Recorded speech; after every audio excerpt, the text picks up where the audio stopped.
Bismillahirrahmanirrahim. Assalamualaikum warahmatullahi wabarakatuh. Pemirsa yang dirahmati Allah, marilah kita simak ceramah dari Buya Ar-Razi Hashim dengan tema sifat yang dapat membuat kamu celaka. Sebelumnya marilah kita berselawat terlebih dahulu. Allahumma sholli ala sayyidina Muhammad wa ala ali sayyidina Muhammad. Selamat menyaksikan.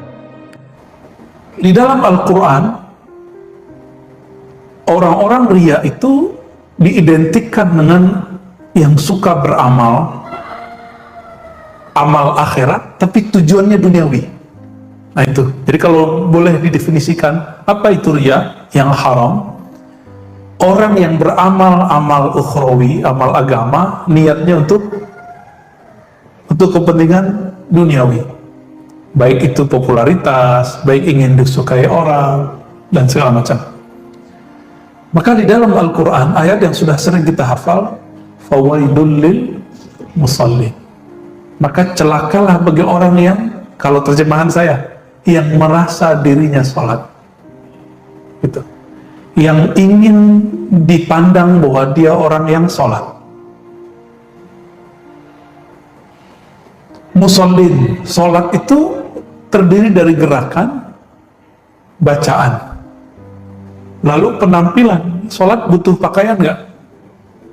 Nah ini Pak, berarti riya itu ada perbuatan, ada bacaan, ada penampilan. Disitulah masuknya riya.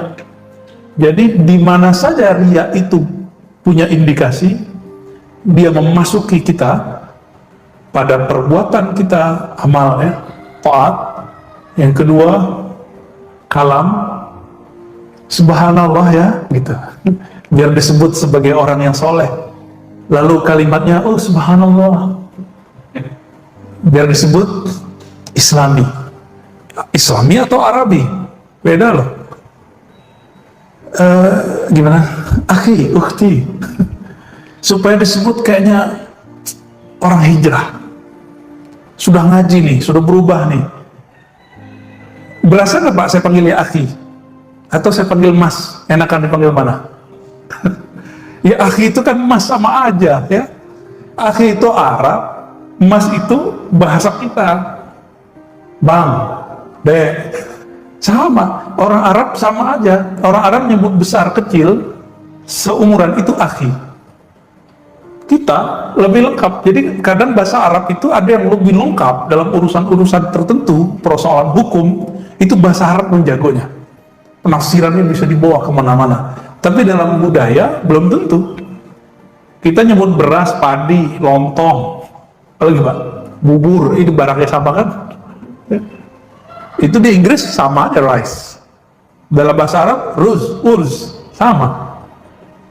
Maka dalam budaya kita lebih kaya sebenarnya. Kita manggil orang yang gede mas, orang yang kecil dek. Kita pernah dipanggil mahasiswa ya akhi. Karena yang saya uji, jadi ada mahasiswa yang saya uji, ya emang umurannya mungkin lebih dia daripada saya ya. Tapi kan kalau sekolah duluan saya daripada dia, dipanggil ya akhi doktur gitu. Ya kita senyum aja, karena kebiasaan dia manggil orang ya akhi, ya akhi. Padahal Nabi mengatakan laisa minna man lam yahtarim kabirana, bukan bagian dari kami yang tidak menghormati orang yang besar, menyayangi yang kecil. Orang besar itu ada yang umurnya biologis, ada yang ilmunya, ada yang angkatannya, senioritas, junior, ada yang pangkatnya, ada yang karismanya, ya tergantung yang mana. Kita hormati dia. Dosen saya sekarang jadi apa sekarang? Jadi dia cerita, dulu ada teman kamu manggil saya pakai antum-antum gitu. Dikira itu Islami Pak. Tapi antum-antum kepada guru yang ada yang nggak terbiasa dengan begitu, itu tersinggung deh. Kalau saya kan biasa digituin. Ada ente itu biasa digituin. Mau dia besar kecil mengantum-antumkan kita biasa. Tapi ada orang nggak biasa digituin. Maaf Pak, antum di mana? Nggak pernah dibalas lagi sama dia. Mau saya diantum-antumin. Antum itu kalau bahasa Arab kan kamu. lu di mana kayak gitu. Kalau bahasa Arab kan nggak begitu. Kalau emang mau pakai Arab nih, kita ngomong pada dosen, nggak begitu. Ini kan lucu, pakai Sayyidina nggak boleh Pak. Tapi kalau orang Arab Saudi yang bermanhaj Salafi itu nyebut syekhnya Fadilatul Ustaz, Fadilatul Syekh. Apa arti Fadilatul Syekh? Yang terhormat, Sahibul Ma'ali, yang sangat mulia. Itu kalau pejabat-pejabat tuh. Giliran Nabi nggak boleh. Ente baca Sayyidina bid'ah. Ternyata yang begitu-gitu udah dikikis Pak. Sekarang di Masjidil Haram, khotib-khotibnya udah banyak yang pakai Sayyidina. Di 2016 saya umroh, beda dengan 2014. Khotibnya pakai Sayyidina, Allahumma sholli ala Sayyidina Muhammad. Ya di sini masih ramai aja. Ya kan? Kalau imamnya baca kunut, wassallallahu ala Sayyidina Muhammad, langsung dia males. Kenapa? Ada masalah apa sih dengan Sayyidina itu? Berarti dia nggak ngerti cara menghormati Rasulullah. Oh bukan gitu Ustaz, ente nggak paham sunnah. Nabi mengatakan qulu Allahumma sholli ala Muhammad, katakan Allahumma sholli ala Muhammad. Itu kan Nabi contohin. Kalau baca sholawat kepada saya, bacalah Allahumma sholli ala Muhammad. Nggak pakai Sayyidina di hadis. Tapi di hadis lain kan beliau ngomong.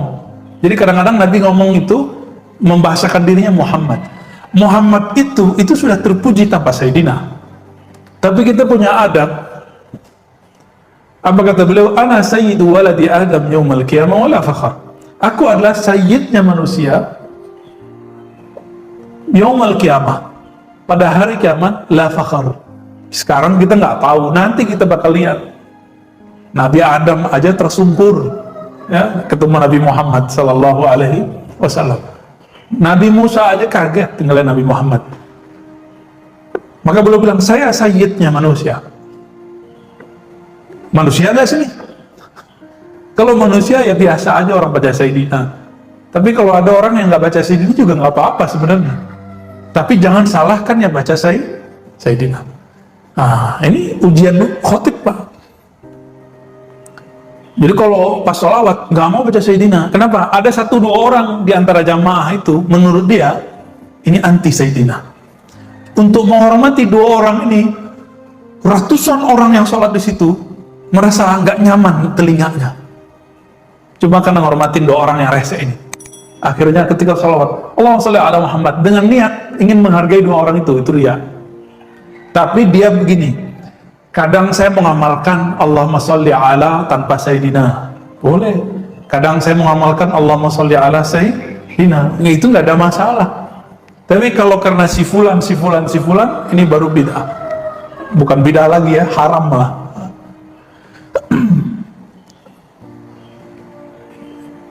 Jadi tadi ada perbuatan, ada perkataan, ada penampilan. Nah yang paling banyak kena itu di kalam. Ya zaman-zaman sekarang, Masya Allah, ya akhi, supaya disebut apa tadi? Islami. Itu bukan Islami, itu namanya apa? Arabi, kearab-araban. Beda kearab-araban dengan keislaman. Islam itu agama adab. Adab itu sesuai dengan tradisi kita. Kecuali orang udah ngerti bahasa Arab. Ya. Jadi saya mengimbau teman-teman yang lagi semangat nih giroh belajar Islamnya, tidak usah mengarab-arabkan gaya kalam kita. Berkalam seperti biasa. Kecuali lagi kursus, ayo pakai akhi uhtian kita. Ya. Kita layani bahasa Arab, mau berapa jam juga bisa kita layani ya. Nah, fawailul lil musallin, maka celakalah bagi orang yang merasa dirinya sholat, ingin dipandang bahwa dia sholat. Jadi mohon maaf Pak, kita bisa husnuzon, bisa suuzon kalau antum sholat lagi syuruk. Husnuzonnya mau berangkat kerja, suuzonnya waduh pengen dilihat nih, gitu. Atau suuzon lagi apa? Nggak ngerti bahwa ngaji itu lebih afdal daripada sholat sunnah. Tapi saya husnuzon Pak ya. Jadi kalau Bapak nanti ke pas syuruk mau sholat aja. Kali mau kerja kan ya nggak masalah hari Senin. Tapi bisa nggak masuk suuzon? Bisa masuk aja. Nanti bab suuzon beda lagi babnya. Nah, itu persoalan penyakit lain lagi Pak. Insya Allah nanti kita bahas. allazina hum an salatihim sahun allazina hum yura'un, ya. Orang-orang yang hum yura'un, mereka merasa dipandang, ingin dipandang. Contoh kalau kita ini pada dasarnya riya, pada dasarnya udah sifat batiniah, sifat tabiiyah bukan batiniah. Tabi'i udah lumrohnya dari sono. Kalau bapak foto bersama, yang dilihat siapa? Diri sendiri nggak? Maka riya ini bagian dari penyakit narsisme, narsis. Kok psikolog itu kalau ngelihat di Facebook, di Instagram, kita ini suka moto diri sendiri. Nah, ini bagi seorang psikolog ini bermasalah. Tapi bagi ahli kolbu itu bisa diobati, Pak. Bisa diobati. Dan salah satu sifat dari munafik adalah munafik. Apa sifatnya? Riya. Beramal karena ingin dilihat. Nah, maka riya ini rate-nya dibagi. Pertama, riya yang mubah, yang boleh. Itu riya dalam urusan duniawi. Itu boleh. Bapak pengen ngecat rumah biar kelihatan bagus, boleh nggak? Ya, hari raya pengen baju bagus, boleh nggak? Resepsi pernikahan biar kelihatan meriah, boleh nggak? Ya boleh, nggak masalah.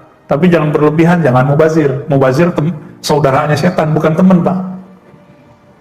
Saudaranya setan. Ada riya yang haram. Haram aja. Itu dalam persoalan agama. Dia berdosa aja, tapi nggak sampai kepada status munafik.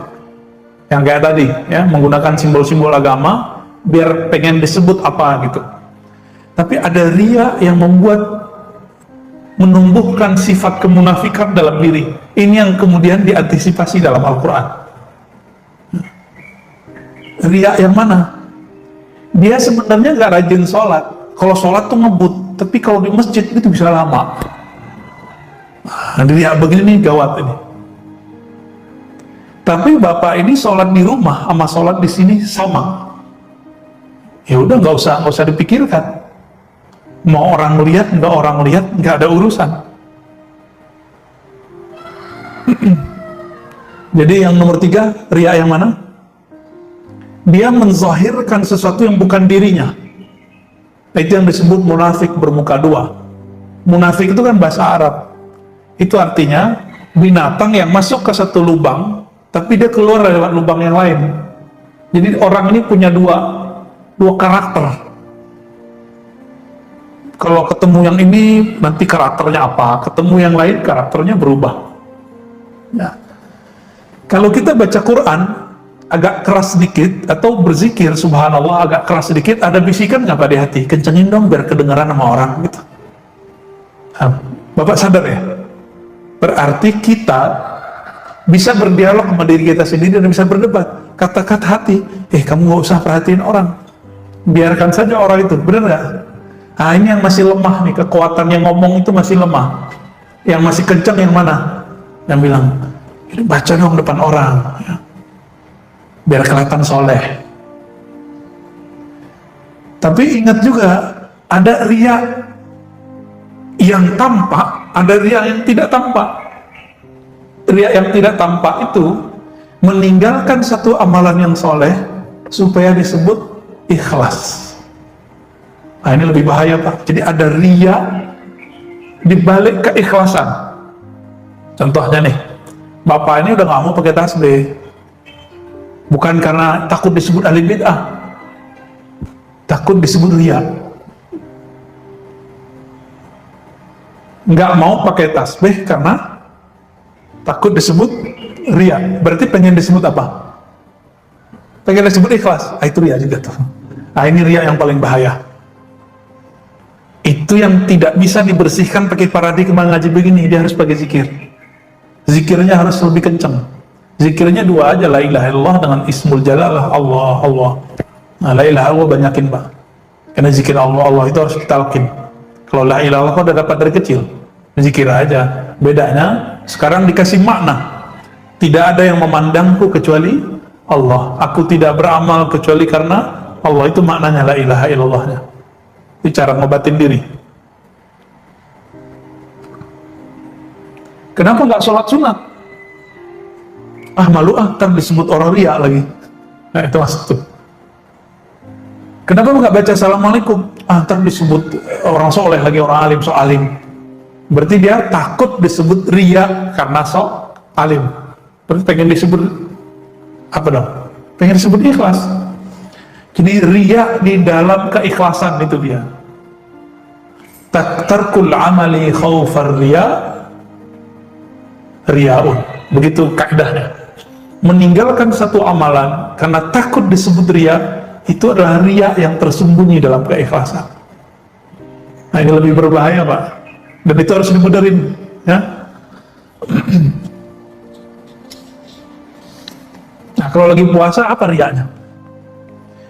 Lemesin badan ya, lemes nih, nggak sahur. Orang awam mengira kalau puasa nggak sahur tuh hebat, tapi Nabi menurut Nabi hebat gak? Apa kata Nabi? Al-farqu bainana wa baina siyami al-kitab as-sahur. Perbedaan puasa kita dan puasa ahli kitab itu sahur. Itu bedanya. Jadi nggak keren Pak, orang nggak sahur hebat, nggak ada urusan. Justru yang hebat itu yang sahur.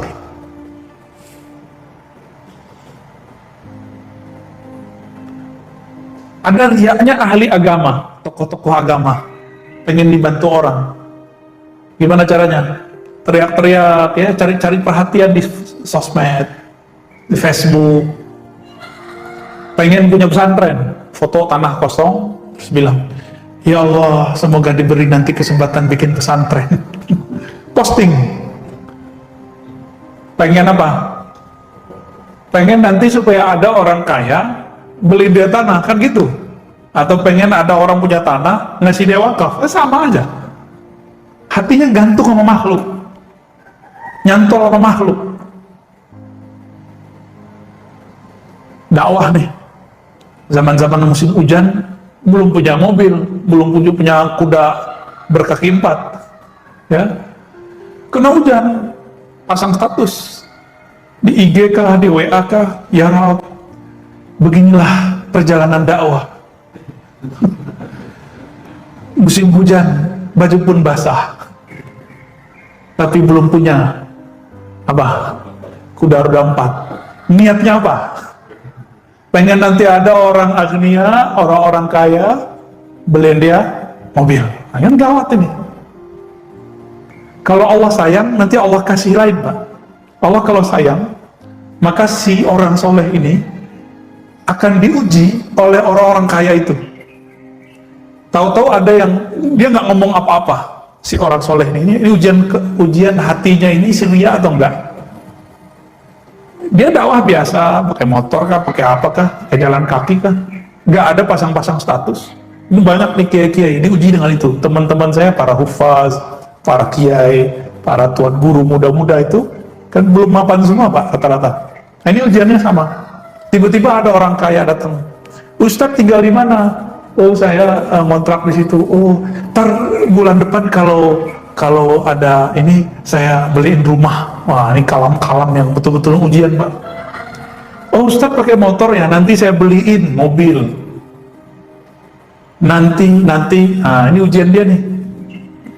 Orang kalau udah ngomong begini jangan pernah percaya. Ini kepada aktivis keagamaan nih, kiai kah, ustadz kah, santri kah, jangan pernah percaya. Itu ujian sengaja Allah kirim. Biasanya mau ditunggu sampai kapan aja itu nggak ada datang. Biasanya kalau Allah lagi nguji. Tapi kalau Allah ingin kasih istidraj, zahirnya nikmat, batinnya adalah jebakan, itu langsung dikasih Pak. Itu berarti Allah nggak sayang sama orang ini. Tapi kalau Allah sayang sama orang ini, diselamatin hatinya. Ditunggu sekian bulan, bahkan setahun, nggak ada tuh orang tuh datang. Ya dulu kiai saya juga cerita gitu. Bangun rumah dinas untuk para dosen, para ustadz, ya. Untuk Mahat Ali ini kan sebatas setara dengan kampus S1. Maka dibangunkanlah rumah dosen. Berkalalah seorang agnia, orang kaya nih, konglomerat, bikin hati melarat. Apa kata dia? Tat, tenang Tat, ini rumah berapa duitnya? Zaman-zaman itu masih 250 juta. Zaman itu tahun 2006, sorry, 2006. Itu udah dapat 2 tingkat tanpa tanah Pak ya. Ditunggu-tunggu sama beliau 2 tahun, la kalam wala salam. Sesekali beliau sapa assalamualaikum, nggak bilang apa-apa, rumah udah jadi. Sama kontraktor udah utang. Itu ujian kiai saya tuh. Akhirnya beliau belajar juga di situ, nggak boleh gantung sama orang, nggak boleh.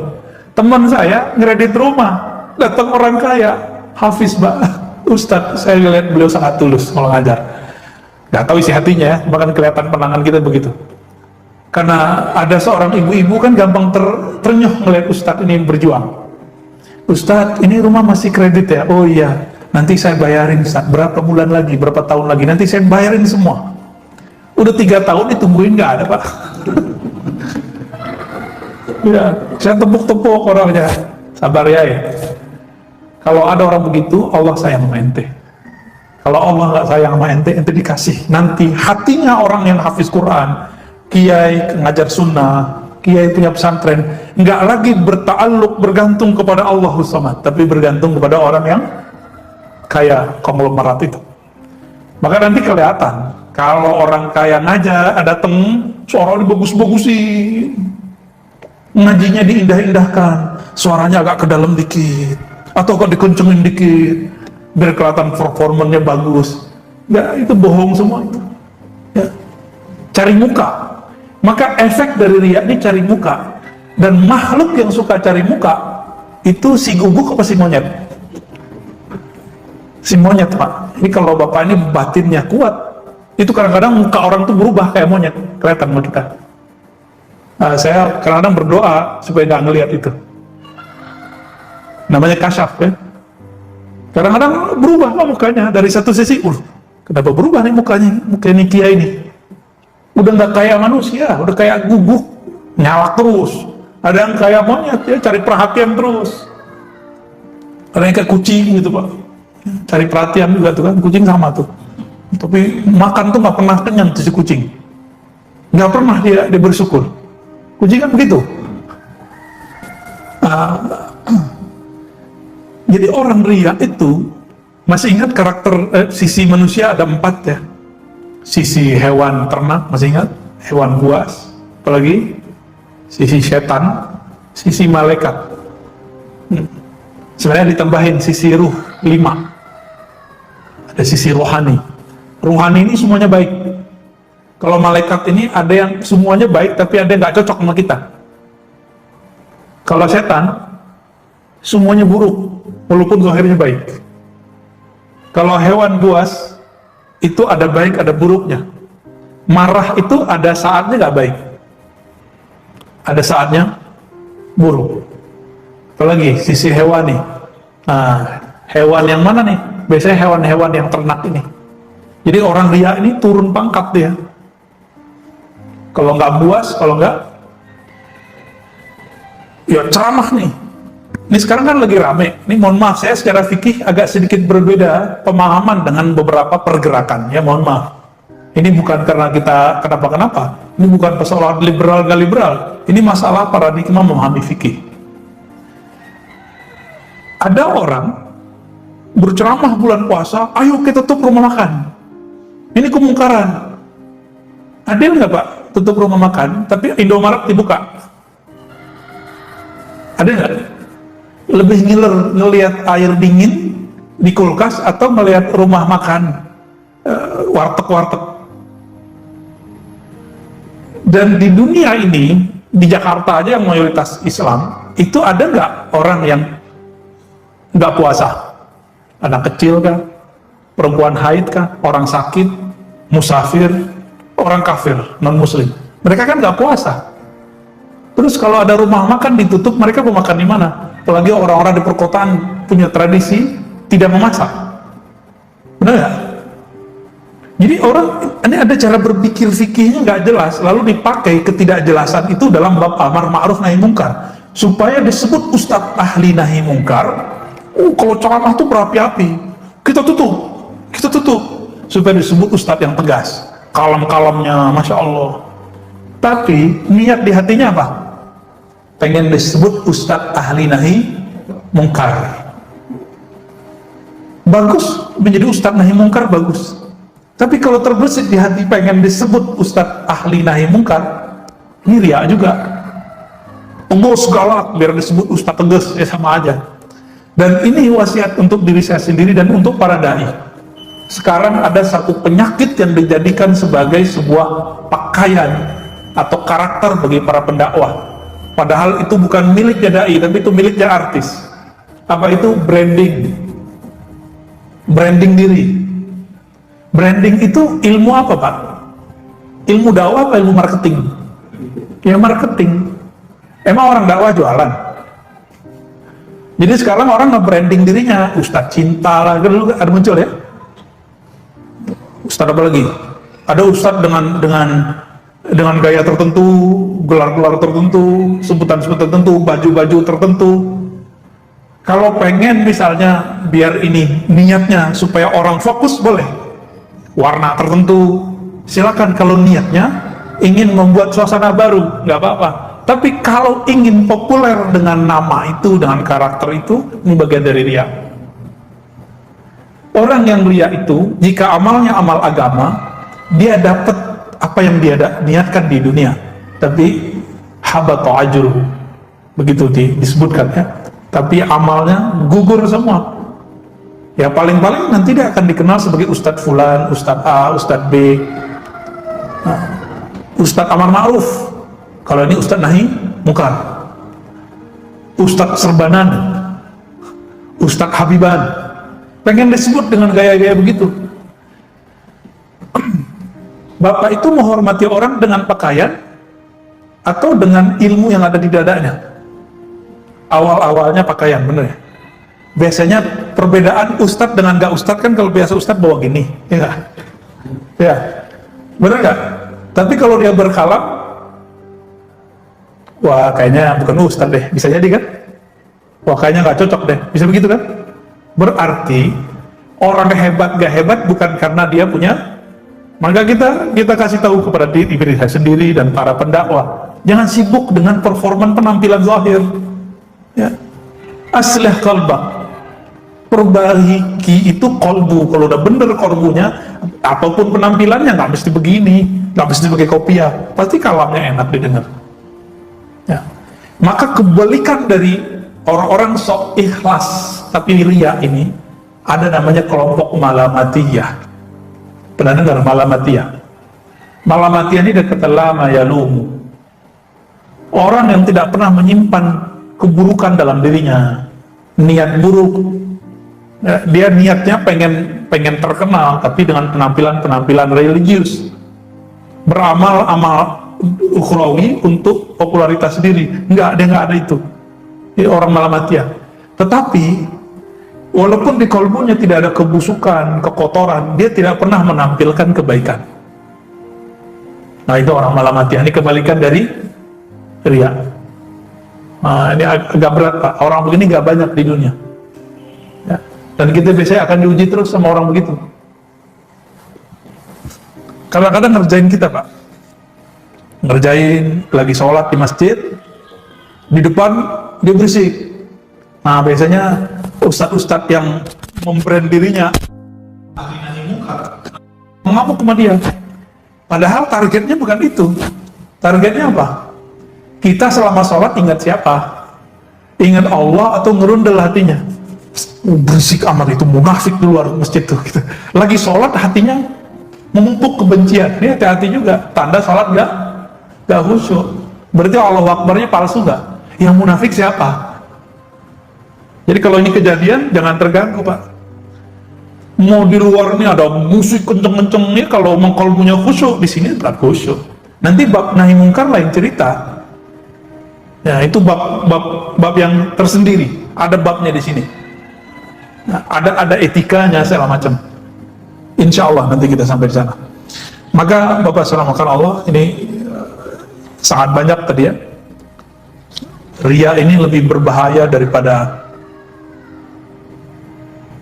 penyakit-penyakit zahir, lebih bahaya daripada kejahilan, lebih bahaya dari semuanya itu. Nah, dia bibit kayak kanker yang nggak terlihat. Semakin besar amal seseorang, semakin banyak kuantitas amal seseorang, dia semakin gede. Semakin tinggi ilmu seseorang, dia akan semakin parah. Maka ini harus dibersihkan benar-benar. Dan Nabi menyebutnya dengan asyirkul khafi, syirik yang tersembunyi. Orang-orang beginilah yang disebut dalam hadis Nabi sebagai hadis penutup, bahwa Nabi SAW mengatakan nanti akan ada 3 golongan. Pertama ulama, yang kedua mujahid, ya. Yang ketiga orang yang bersedekah. Semuanya mengatakan kami beramal karena Allah, tapi Allah mengatakan kazabta, kamu bohong. Ya. Yang berjihad ingin disebut orang yang berjihad. Ini gerakan-gerakan tahun-tahun sebelumnya kan bagus-bagus, ya. 2016 berapa tuh ya? Mumpul 212. Terus teman kita posting, saya malu 10 tahun nanti jika tidak ikut aksi bela Quran, nanti anak cucu saya akan mempertanyakan, kemana Abi 10 tahun yang lalu, Quran dihina, Abi tidak. Maka dia mengatakan, saya karena malu nanti akan ditanyakan generasi berikut, saya ikut. Itu brainwash Pak, brainwash lewat sosmed. Dia mau bela Quran bener nggak? Tapi niatnya bener nggak? Nggak bener. Itu gerakan paling rapi, nggak ada sampah Pak, rumput nggak diinjek, difoto sama teman kita, diposting. Inilah Islam itu indah dan bersih, supaya orang non-muslim melihat bahwa Islam itu indah dan bersih. Loh, kita bersih dan indah bukan mau dilihat orang non-muslim. Jadi dia masuk ke dalam bab-bab seperti ini.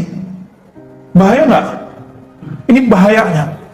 Posting dulu, ini kan viral dulu ya. Posting simbol tauhid. Ini bertauhid itu, beriman itu harus butuh perjuangan. Untuk apa berjuang aja, gak usah posting ya. Mau berjuang mau apa, gak usah diposting, kecuali antum fundraising lembaga zakat atau pengurus masjid lagi fundraising, perlu kita foto, kita ngasih apa, tapi jangan norak juga ya, jangan norak. Di salah satu lembaga zakat itu ada namanya Pak Parni Hadi, itu marah Pak kalau ada orang mau fundraising terus eksploitasi orang susah.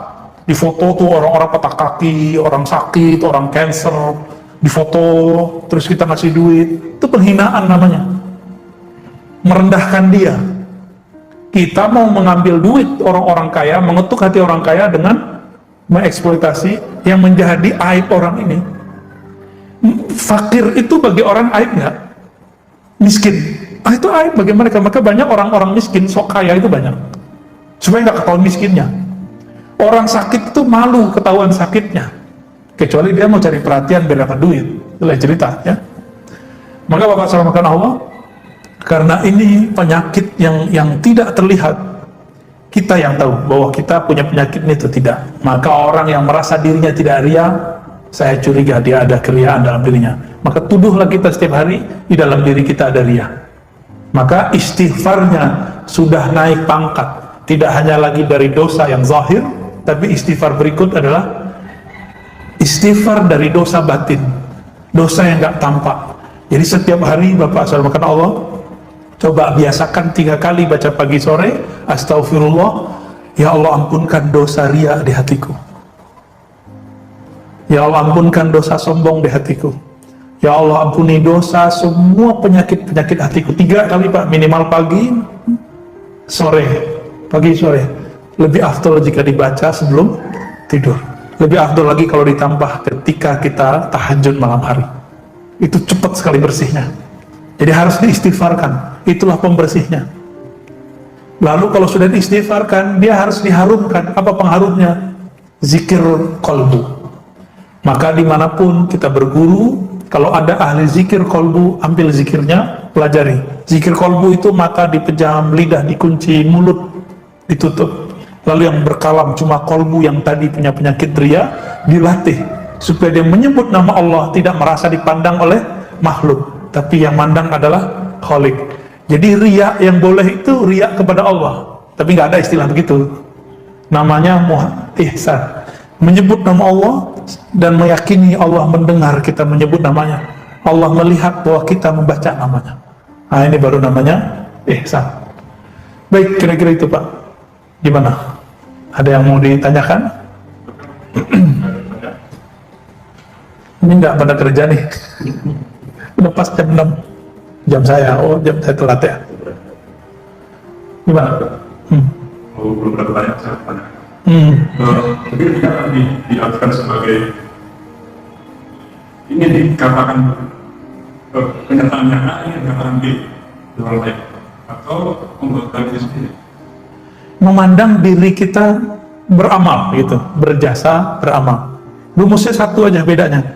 Kalau sombong merasa diri lebih, kalau ria merasa punya amal, merasa beramal, merasa berjasa, merasa berilmu, pengen kelihatan ilmunya gimana, ngomongnya agak diistilah-istilahkan dikit karena baru pulang dari barat, ngomongnya Inggris-Inggrisan dikit. Kalau dari Perancis nggak fluangse dikit. Kalau dari Arab istilahnya Arab-Arab dikit biar kelihatan menyeramkan ya. Kalau itu muncul, dan itu muncul Pak ya. Syukurnya waktu dulu kita kuliah diskusi itu kan hidup, jadi kita langsung tahu ini lagi belagu nih saya nih, memang niat nakut-nakutin lawan debat, caranya kasih istilah yang unik-unik, merekonstruksi sesuatu paradigma berpikir. Kayaknya keren ya, rekonstruksi paradigma. Kan bisa aja kalau ingin merubah cara berpikirnya bisa aja, tapi biar disebut keren Pak, biar kelihatan kayak dokter beneran ya. Nah itu muncul, jadi pengen dilihat kita ini punya warna, punya jasa, punya sesuatu yang sebenarnya di dalam diri kita nggak connect gitu. Nah, tapi tadi kembali beramal dengan amal ukhrawi untuk niat duniawi, itu yang paling parah ya. Gimana? Ya, ria dan ujub. Oh ya, kita belum nyampe ke ujub ya. Ujub itu sebenarnya bukan ujub pasangannya, saya lupa judulnya, ria dan sum'ah ya. Kalau ujub itu adik kakaknya kibir, sombong. Jadi judulnya salah kirim dan afwan. Jadi arlia wa sum'ah. Sum'ah ini pamer. Pamer itu sebabnya karena awalnya ria. Sum'ah di zaman sekarang lebih parah daripada zaman dahulu. Sum'ah zaman sekarang ada fasilitasnya, sosmed. Maka sosmed ini bisa menjadi lahan dakwah, lahan kita silaturahmi, bisa jadi lahan ria, menampilkan kalau kita beramal, atau sum'ah, pamer. Hati-hati nih. Maka sebelum posting Pak, baca ta'awuz dulu ya. A'udzu billahi minasyaitonir rajim. Ya, saya kalau mau posting apa itu, saya minta ampun dulu kepada Allah kalau nilai saya salah. Ya. Kalau salah nanti kan biar Allah sendiri yang akan ini. Itu jidat Bapak, hati-hati itu Pak. Kita candain, nggak marah dia. Ada dulu yang saya bilangin gitu, langsung berdiri Pak dia. Hati-hati loh Pak, jidat hitam gitu. Langsung berdiri, berarti nggak mau dibilangin. Entah saya yang salah ngomongnya atau apa. Jadi kita sampai di satu penafsiran dulu, simahum fi wujuhim min atharis sujud. Tampak ciri-ciri pada wajah mereka yaitu atharis sujud. Asar itu artinya bekas atau efek dari sujud. Ada efek yang zahir, hitam jidat kita, itu biasa. Tapi efek sujud yang paling tinggi apa? Orang sujud tuh kepalanya di mana? Di bawah. Maka efek sujud yang hakiki ketika saya nggak pernah meninggikan isi kepala saya. Baru jidatnya lahir batin tuh Pak. Jadi yang jidatnya hitam, itu kewajibannya lebih besar daripada kita yang nggak hitam Pak. Karena orang tahu, wah ini kayaknya banyak sujud nih. Maka kewajiban Bapak lebih kuat daripada kita, lebih berat menjaga efek sujud nih. Ya. Jenggot sama, yang punya jenggot nih lebih berat Pak urusannya. Kan ada yang jenggot style. Ya, itu urusan niat aja itu. Jadi amal-amal apa saja itu tergantung kita. Apapun, ya jadi nggak mesti banyak juga yang jidatnya hitam nggak sholat juga ada. Ya, selamat Pak, punya tanggung jawab berat. Apalagi, udah. Malamatiyah itu orang yang tidak menyimpan keburukan di hatinya, tapi tidak menampilkan sedikit pun kebaikan. Ibadahnya gak kelihatan sama kita. Maka orang sholat dia gak kelihatan sholat, nunjukin gak kelihatan sholat. Orang kayak gini itu semakin Allah memandang kolbunya, semakin dia ingin menunjukkan keanehan depan orang, biar gak ketahuan kalau dia ini dekat kepada Allah. Jadi mereka ini bersembunyi dalam terang. Bahkan mungkin jarang ketemu di masjid Pak. Kadang ada masjid, ada kafe, ini di kafe. Maka Malamatiyah ini ujian antara Nabi Musa sama Nabi Khidir. Nabi Musa, Nabi Khidir, saya mau tanya, bunuh orang benar apa salah? Bunuh orang salah. Nabi Khidir tahu Nabi Musa ini ujiannya ujian hukum syariat. Nabi Musa kalau melihat ada orang melanggar syariat itu langsung darahnya naik, karena beliau simbol nahi mungkar. Nabi Musa itu bukan karena pengen disebut ahli nahi mungkar, tapi karena beliau emang seorang Rasulullah, emang haknya. Ujiannya siapa? Apa pantangan Nabi Musa dibuat sama beliau? Bapak ini suka jamaah, nanti akan diuji oleh Allah. Tetangga nggak sholat jamaah, hatinya bilang apa? Munafik nih, gitu. Munafik nih nggak sholat ke masjid. Hati-hati Pak, itu ujian kita semua tuh. Coba aja rasain pulang ke rumah, ya kelihatan kok pulang subuh lampunya belum mati juga nih, belum kedengaran ada bunyi keran hidup nih. Setan langsung bisikin tuh, yang suci tuh ente, yang ikhlas ente, sampai ente munafik. Kenapa? Dia pakai hadis. Jadi setan ini hafal hadis. Kenapa? Kita belum lahir dia sudah dengar Nabi ngomong. Apa kata Nabi? Asqalus shalah alal munafiqin. Salat paling berat bagi orang munafik adalah 2, Isya dan.